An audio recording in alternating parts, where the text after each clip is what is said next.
खरं म्हणाल तर बिल्डर लोकांना जे पाणी दिलं जातं हे फक्त कन्स्ट्रक्शनसाठी दिलंच जात नाही. हे पाणी दिलं जाते तिथल्या मजुरांना किंवा तिथे जे स्टाफ असतो त्यांना प्यायच्या पाण्यासाठी आपण अर्धा इंचाची लाईन देतो आणि ते जेमतेम अर्धा तास ते 1 तास पाणी येतं. आणि त्याच्या अनुषंगाने रेट आपण कमर्शियल नगरपालिका लावते.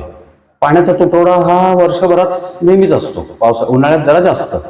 अशा वेळेस जे लेबर आहेत हे स्थलांतरित लेबर जरी असले तरी ते आपल्या पनवेल नगरपालिकेचे शेवटी नागरिक आहेत, आपल्या महाराष्ट्राचे किंवा भारताचे नागरिक आहेत. आणि त्या नागरिकांना पाणी पुरवण्याची जबाबदारी ही सुद्धा प्रशासनाचीच आहे. अशा वेळेस जर आपण जर असं म्हणत असू की काही न्यूसेन्स क्रिएट झालाय किंवा काही पाण्याचा अपव्यय होतोय, तर त्याच्या अनुषंगाने ज्या साईटवर अपव्यय होतोय ती साईट बघून त्याच्या अनुषंगाने कार्यवाही नगरपालिकेच्या अधिकाऱ्यांनी करायला हवी.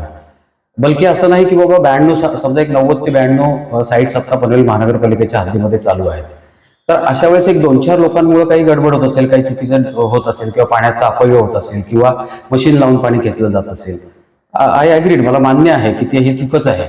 पण मग 4 लोक 10 लोक चूक करत असतील तर त्याच्यासाठी 90-92 लोकांना वेटीस धरणं हा काही उपाय नाही होऊ शकत. माझं सजेशन हे आहे की ह्यामध्ये सखोल चौकशी केली पाहिजे आणि ज्यांच्यामुळे ही गडबड आहे, ज्यांच्यामुळे हे चुकीचं झालंय त्यांच्यावर ऍक्शन घेतल्या पाहिजेत.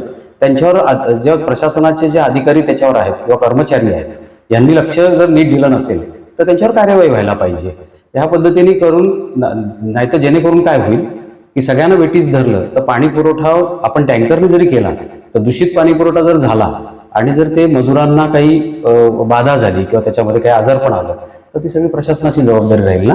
तर ह्या अनुषंगाने माझं मत हे आहे की त्यांनी सर्वसमावेशक विचार करावा, सखोल चौकशी करावी आणि सरसकट निर्णय न घेता ज्यांच्या साईटवर गडबड आहे, ज्यांच्या साईटवर चुकीचं घडतंय त्या साईटवर फक्त ऍक्शन घ्यावी, बाकीच्यांना भेटीच धरू नये, असं काहीसं माझं मत आहे.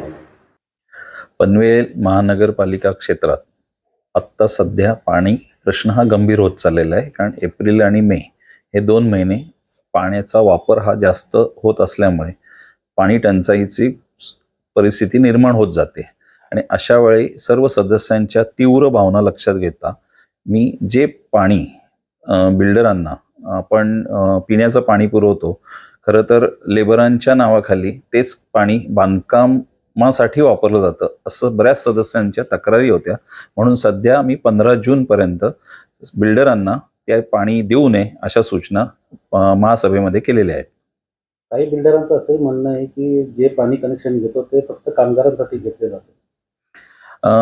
आहे असे, अगदी मी म्हणतो त्याप्रमाणे काही बिल्डर प्रामाणिकपणे सुद्धा ते त्याचा वापर करतात. परंतु ज्या सदस्यांच्या तक्रारी आहेत त्यामुळे हे आता पाहण्याची वेळ नाही. त्यामुळे 15 जून पर्यंत जर सरसकटच पाणी बंद केलं तर पिण्याच्या पाण्याचे टँकर हे बिल्डर मागू शकतात, पण हाऊसिंग सोसायट्यांना तो भुर्दंड का, असा अनेक लोकप्रतिनिधींच्या मनामध्ये प्रश्न होता.